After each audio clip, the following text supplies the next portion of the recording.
Yo, what's up, everybody? It's your boy Dylan Lesson. We back. Gonna do something a little bit different on this video today. Do something I'm really passionate about, something I've always really kind of wanted to get into, and let's talk about sports. Specifically, this week we're gonna be talking about NFL Week 11. Big week, as you can see. Bills, Josh Allen, go fucking Bills, man. Uh, you know, just want to start off by saying Bills are my team solely based off the fact I played with Josh Allen at University of Wyoming. Great guy, great person. Couldn't be happening to a better person, a more successful person. So, with that being said, we're going to start off with Week 11. The first game of the week was Philly and Washington. We got that right here, 26-18. Philly won that game. Philly's impressed me this year, man. Coming out the gate when they started a little slow, I thought same old Philly, here we go. But here we're seeing the impact of Saquon Barkley. Having a good running back on your team, especially a running back of that caliber, really helps carry your team to the promised land. As you guys can see with how San Fran started off the year when Christian McCaffrey was out, they didn't play as well without that versatile back that they had. So seeing that Saquon's really helping the team, seems like Kellen Moore's really helping Jalen Hurts get back to the Jalen Hurts from a few years ago that we've come to know. And Washington, Washington's a good team. I still think it's a little early for them. Everyone was on the hype train early with Washington, and Washington's good. I mean, Jaden Daniels he's the truth, but he's starting to hit that rookie wall that we're starting to see, and that's okay. If it wasn't for a Hail Mary against the Bears, they're 6-5. So again, they're a good team. They're not a great team yet, and let's not be quick to anoint anyone. But anyways, I really like Philly. I really like their depth. People say Sirianni is not that good of a coach. You're not 8-2 with a bad coach. I'm not saying he's the best coach in the world, but you're not 8-2 with a bad coach. So that's that. AJ Brown's a baller. Devontae Smith's a baller. Saquon's a baller. Hurts is a baller. And that defense is playing better than really anyone could have expected, especially after last year. So I really like Philly in the NFC East. I think Philly is one of the only teams that could possibly knock off Detroit in the NFC. So we'll see how that goes, and we'll continue to go with that. Going to the next slate of games, Packers and Bears. Oh, man, the Packers and the Bears. So the Bears are my second favorite team. Was born in Illinois, kind of grew up around here. So I've always loved the Bears, but they're just a dumpster fire waiting to happen. I was always under the thing that we should keep Fields and build around him and get rid of the coach. They clearly kept the coach, and again, cost them another game this week. They lost 20-19. The firing of Shane Waldron looks like a good firing, actually. They look like they developed a lot more. Thomas Brown had a really good game plan for the offense, and the offense looked a lot better. Had some rhythm to it, had some X's and O's that changed, had some guys open, and kind of really allowed Caleb to be himself. We got Caleb got him out on the run more, had a lot of more designed runs. If you don't see his read with 1, 2, 3, he's gone, and he's good at that. I don't know why we got away from letting him do what he's good at, but at the end of the day, Packers are just a better team, better organization, better coach. That's why they won the game. That's why they continue to win the game. That's why they've had good quarterbacks from Favre to Rodgers to Jordan Love. Jordan Love is having more of a down year with the picks he has. How many picks he had this year? 11 picks. I mean, so he has 11 picks, same as Patrick Mahomes. So take with that what you will. I mean, they're both pretty good quarterbacks.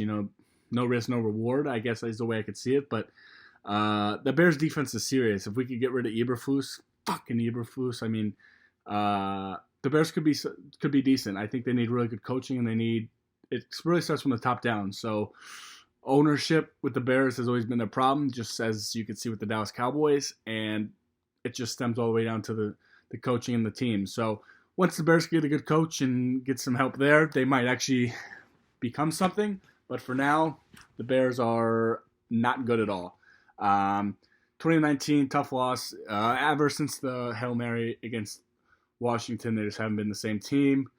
But I really liked what I saw to Caleb. Caleb looked really good. He looked like he really started to develop and know his reads. And if there wasn't there, he would take off and run as opposed to just sit in the pocket and kind of hope and pray that something comes open. The team looked a bit more. DJ Moore looked a little bit more involved. Keenan Allen. Roma Dunze is going to be a problem in this league. He's actually leading all rookies in receiving. So I really like that and him continue to push forward. I was against the whole Caleb pick and keeping Fields, as I said earlier. But Caleb's really impressed me this year. So I think the Bears have something to build on in the future. let's just get Eberflus out of here. Thomas Brown seems like the right OC though, and hopefully they have some stuff to grow in the last couple weeks of the season.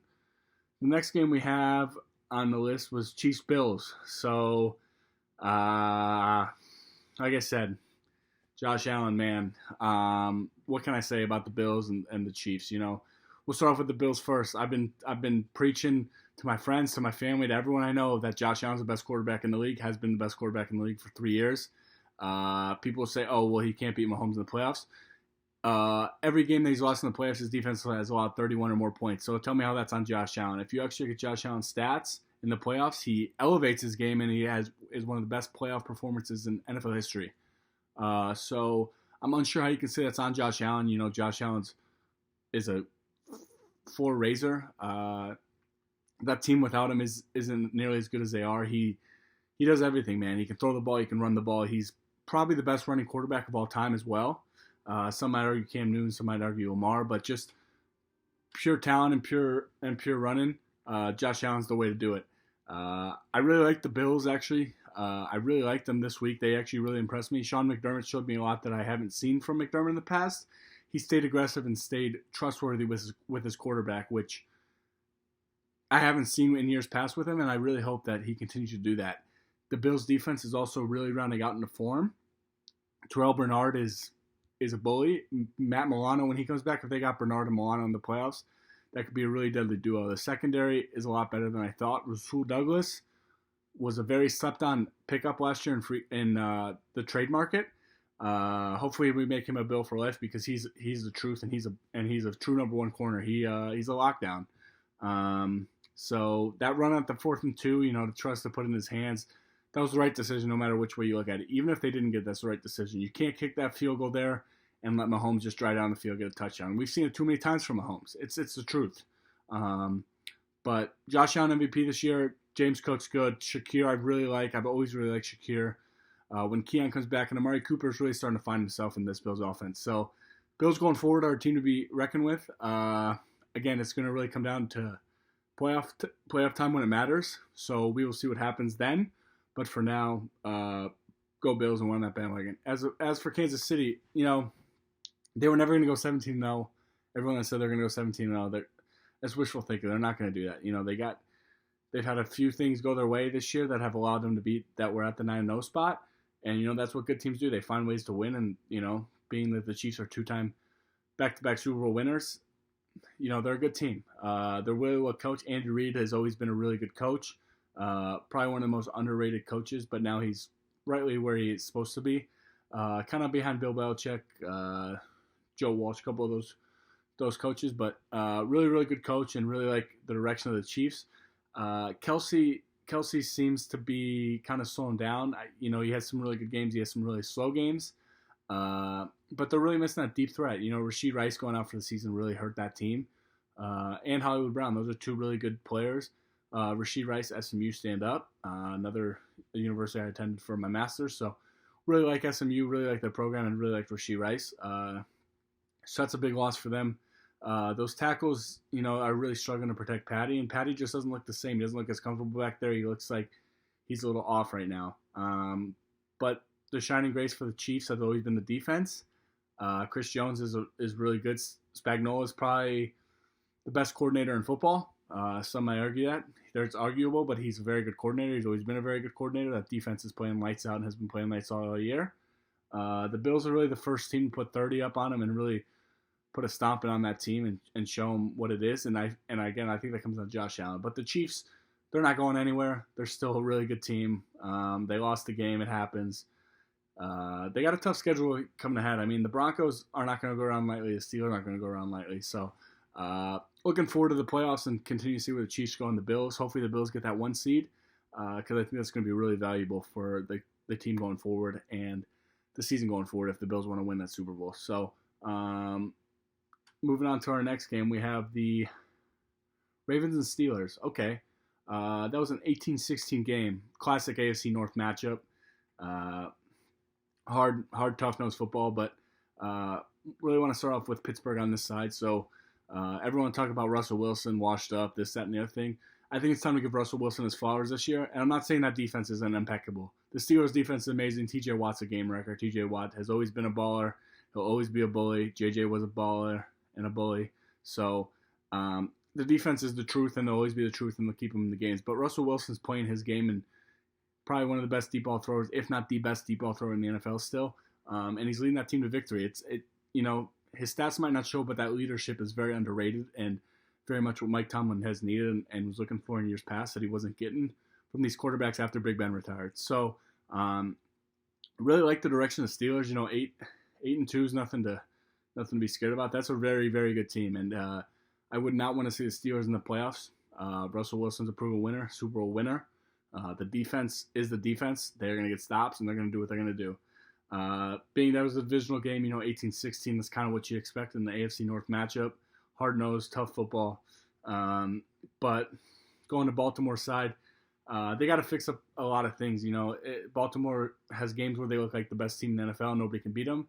And then they have games like this where they just look like nothing's going right. Justin Tucker, unsure what's happening with Justin Tucker. Used to be the best kicker. He's kind of been struggling the last couple of years, which is fine. That usually happens. But just struggling with that. But 16 points. Lamar didn't look like himself. Only 13 touches from Derrick Henry is unacceptable. He's your best player. You brought him in to run the ball, and when you guys run the ball and dominate on that side of the ball, you're the best team in the NFL. So the thing that worries me with the Ravens is that defense. The defense is very subpar this year. They've been exposed by some teams, and as you can see, but 7-4, it's not the end of the world. It's a good record, but they got some things to clean up if they really want to make that continuous run like they keep thinking they're going to do to the Super Bowl. But when you got Derrick Henry and Lamar Jackson, who Lamar, can go off any game, and Derrick Henry is still a great running back to this day, you got a chance. But Pittsburgh's a force to be reckoned with in that division. I said at the beginning of the year, Pittsburgh was going to be really good. People didn't expect that. Fields held it down while Russ was getting healthy. And I think the best thing for Fields is going to be getting that learned and that growth from Russell Wilson. A true veteran, a true really good quarterback that has a lot of knowledge of the game and a very veteran presence that Justin Fields can really learn from and continue to develop. And Mike Tomlin's there. And I think that was the best situation for him. I'm sad to see him go because I really loved him in Chicago. Great guy, great personality, and really just want to do what's best for the fans in the city of Chicago. But things didn't work out with us, so moved him over and shipped him over there. So wish him all the best of luck, and excited to see where the rest of the season goes. Baltimore is going to have a tough schedule sled ahead if they don't win that division. It's looking like Pittsburgh's going to win that. So I'm going to continue to keep an eye on that the rest of the year, and we'll go through it through Week 12. What do we got next? Lions and Jags. As I'm sure many of you know, Lions, Jags, kind of a blowout, 52-6. Detroit's looking like a really, really good team. They have taken the personality of their coach Dan Campbell, and that's a really, really good thing to see. And Detroit's a scary team. I truly know that Detroit's a scary team. I wouldn't want to face Detroit. NFC is pretty open, other than Detroit and I would say Philly. I think maybe the Cardinals or the Rams or the 49ers in the NFC West could surprise them, but right now I'm not seeing that from anyone except those two teams. So what can I say about Detroit? Jared Goff was sent off when he got traded from LA to just kind of go and die in Detroit, and he's actually revived his career and become a really, really good quarterback that I think a lot of people do not really appreciate about him. He's a very, very good quarterback, always has been very good, very much a student of the game, very much plays within himself, is a good leader, and knows who he is as a quarterback. Doesn't try to do too much, doesn't try to be special and do what he is, just plays within the game, plays within the offense, and makes plays when he needs to. So Lions, Detroit's good. Nothing really to say. Jacksonville's Jacksonville. They've lost a lot of close games this year. They're not a horrible team. They're not a great team. It's looking like Doug Peterson's probably going to get fired after the year, but I don't think he's necessarily the whole problem. Trevor Lawrence isn't everything that I would say he is for a number one pick. I mean, he's a good quarterback. Is he great? I think that remains to be seen. So that's all I really got to say about that game. Lions, Jags, go Detroit this week.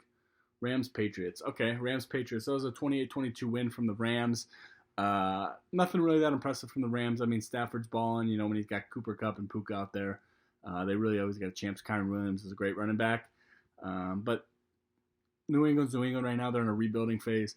Actually, surprising. They've been in a lot of good games. They've won some decent games. Drake May's looking like a good pick and the right quarterback that they chose. So hopefully he continues to develop and they have the right pieces in place to continue to help him develop. But the Rams they could be a scary team. Just depends. The defense has to tighten up in some ways and do some things a little bit better. They're missing Aaron Donald a lot. As you guys can probably tell, Aaron Donald, Hall of Famer, great player. So interested to see what happens with the Rams and the Patriots the rest of the year. Patriots hopefully could win. I mean, they got the same amount of wins as the Jets, so and we'll get to the Jets later, trust me. Browns and Saints. That was an easy game for the Saints, 35-14.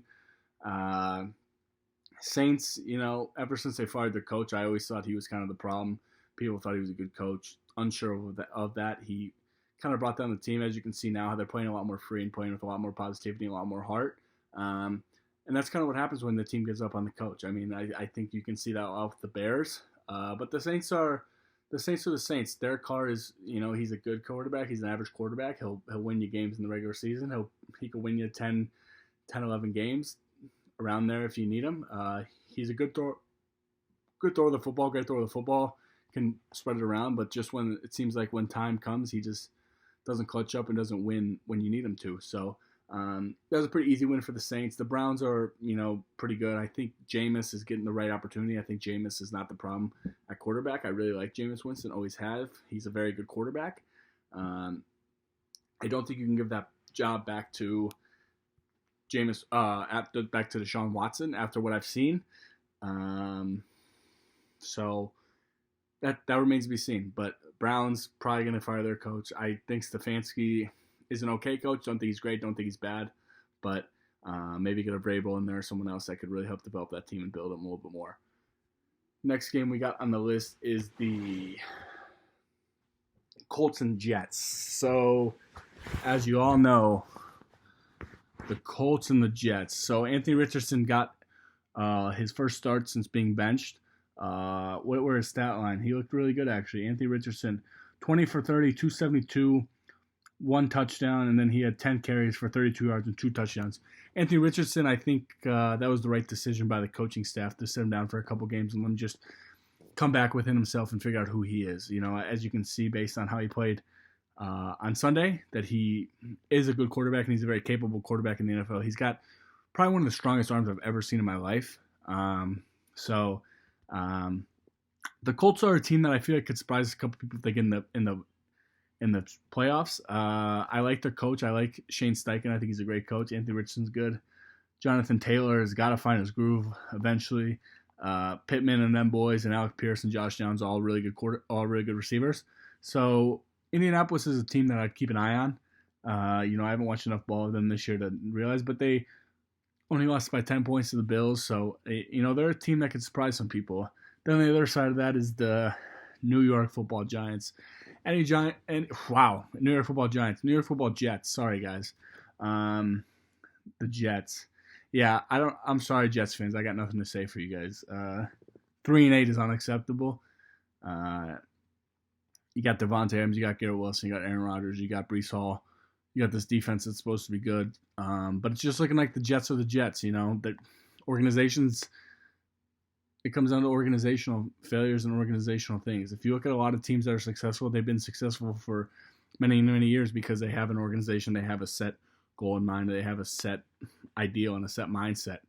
And you don't really see that with the Jets. The Jets, you can blame it on Aaron Rodgers, you can blame it on whoever you want, but it's the defense that have been playing really bad. Robert Saleh is wrongly fired. It wasn't completely his fault. It wasn't really his fault in general, to be honest. But there's always got to be a fall guy for the situations that arise, and he was just happened to be that. So, Rodgers, though, 22 for 29, 184, 2 touchdowns. I'm just not really going to get it done, Aaron.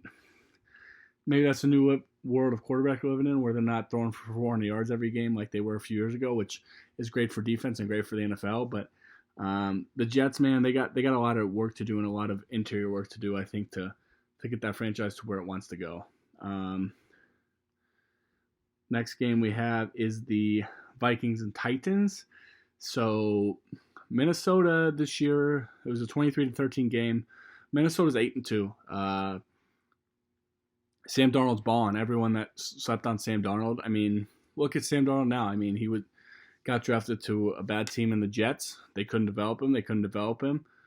And everyone wrote him off as a bust and said this and the other thing. But look at what happens when he got into an actual good situation, a situation that actually helped him grow and adapt and be the quarterback he wanted to be. The Vikings are 8-2. No matter which way you spin, no matter what happens, they're 8-2. That's a good team. Detroit's got their hands cut out for them in the NFC North with the Vikings, but they're a pretty good team. I haven't watched enough of them to give me too much of an opinion. I know Sam Darnold's good. I know Justin Jefferson's good. I know Aaron Jones is good. Jordan Addison's good. I haven't watched too much of the defense, so I couldn't give you too much opinion on that. But Sam Darnold's really proven and shown that he's a great NFL quarterback and can start for many, many years. I don't know what they're going to do when JJ comes back. I think you got to ride with Sam Darnold as long as he's riding and he's balling, to be honest. That's just kind of my opinion on it. You don't go away from the guy that has the hot hand, and especially the guy that has the team's rallied around. The Titans, 2-8, not very good. They're in a rebuild year. Vrabel kind of got the short end of the stick when he got fired. I don't necessarily think it was Vrabel's fault. They kind of traded away their whole team and kind of got rid of everyone that was worth anything. I mean, A.J. Brown, Derrick Henry. But I tell you what, if there's one positive to the Tennessee Titans year, it's that defensive line. That defensive line is serious. The defense in general is serious. They got a lot of really good players on there and a lot of people that can stop the ball and stop the run. So my opinion on Will Levis remains to be seen. I don't think he might be the answer. But it is his first year starting, so let's give him the benefit of the doubt and give him a couple more games to grow and see what happens. But Tennessee, just not a very good team. The defense is really good, but just can't seem to get it done. Dolphins and Raiders. So Dolphins 34, Raiders 19. Kind of what I expected from this game as well. Dolphins with Tua are a much better team than without Tua, and I've always been a proponent of not a big Tua guy, which is fine.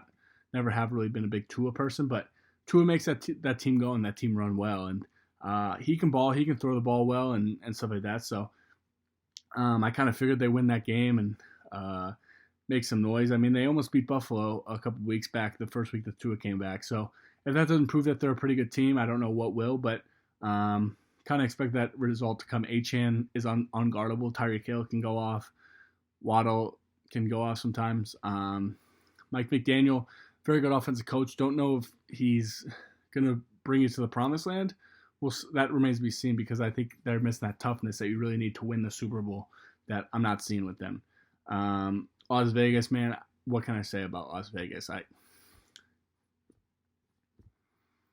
They're just not good. I mean, Crosby's good.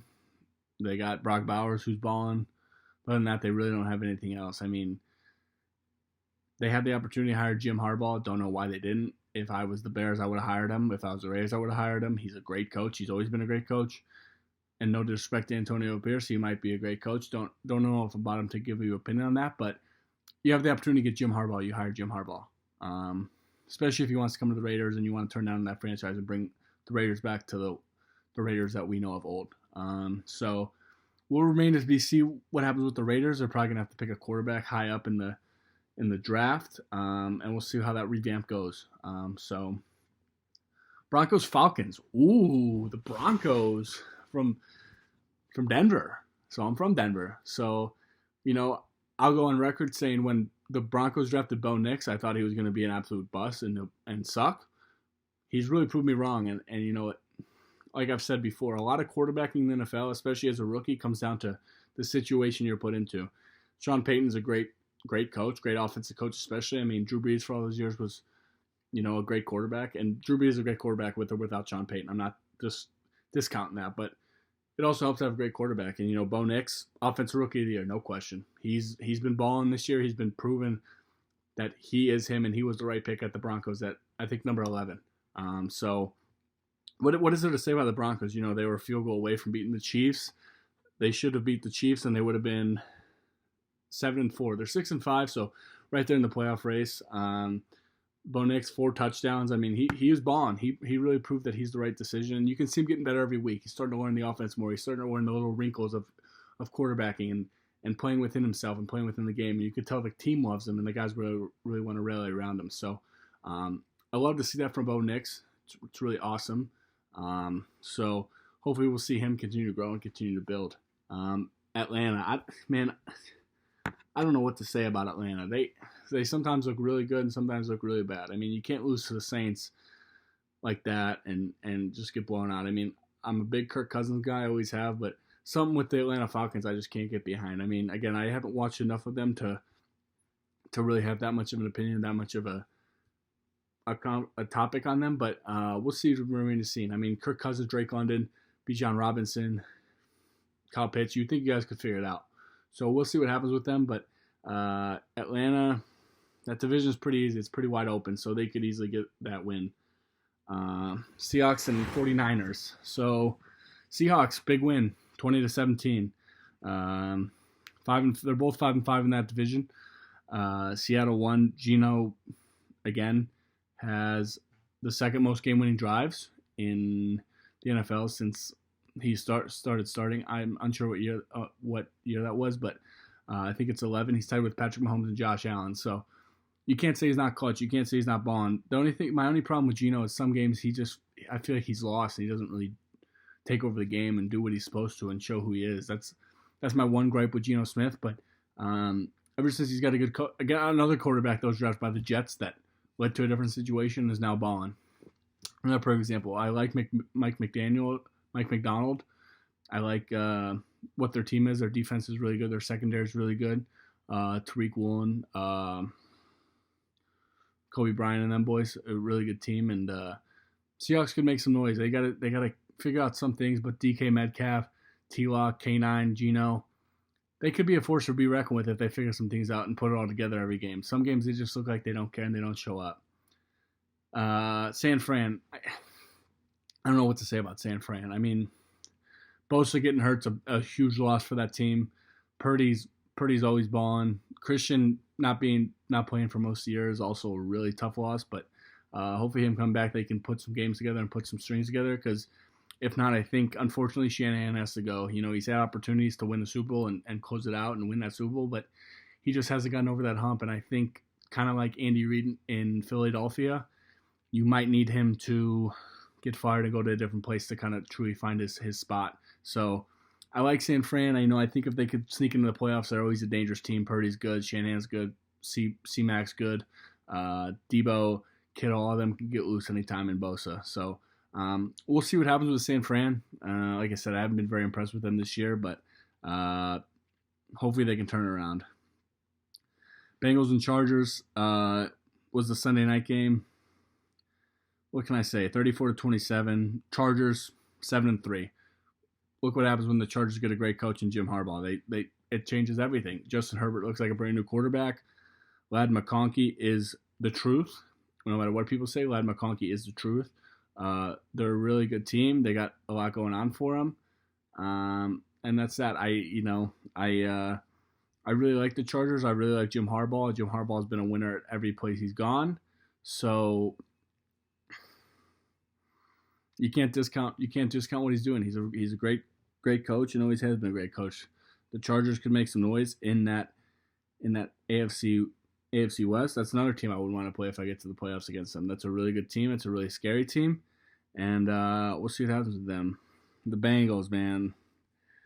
I don't know what to say about them. They got Trey Hendrickson, who's having a career year. They got Jamar Chase, who's always a beast, and Joe Burrow. They're all leading the league, and they can't string it together. And people say, oh, this is the coach, this is that and everything. But their coach isn't the problem. He's a good coach. I think it's more so, again, their ownership. Their ownership thinks they can just do whatever and get rid of these good players and replace them easily. But they do, and then nothing happens. So the Bengals, man, I truly feel bad for Joe Burrow. I used to kind of be on I'm not a big Joe Burrow train, but he's really impressed me this year, and Jamar Chase is unguardable, no question. So they let Joe Mixon go, and look at Joe Mixon last night. So the Bengals got a lot to do, a lot of introspection, and a lot of things to change. But if they get in the playoffs, that's another team you really don't want to see. That could be sneaky good. Last night, the Monday night game, Texas Cowboys. Texans are a good team. I don't think they're a great team this year. I will go on record at the beginning of the year saying that the Texans were going to have a down year. C.J. Stroud was going to have a down year, and I've been proven right just because a lot of quarterbacks always do that sophomore slump, especially someone of C.J.'s caliber. He balled out all year, and he was probably the best rookie statistically ever, and he's having a down year, and that will happen sometimes. It's just how it is. So Texans, AFC South's pretty wide open, pretty easy for them to win that, so wouldn't be worried about them winning that, but they got some things to fix, no question. Nico Collins being back is a big help, and Mixon's been balling. Lastly, Dallas Cowboys. Another thing, Jerry Jones thinks he knows more than everyone. I don't think that's true. He needs to do something about it, but losing Dak for the year is big. Cooper Rush is not the answer, and Trey Lance, can he be that bad? You got to give him a chance. CeeDee Lamb's getting very mad, but Dallas has more problems than just the coach or the owner and everything. They got a lot of holes they got to fix. Micah Parsons is good, but that defense is also not very good. So we'll see what happens there, but that's kind of a weekly rundown of the Week 11 games in the NFL. This is Dylan Talks Sports. I appreciate y'all. God bless, and see you soon.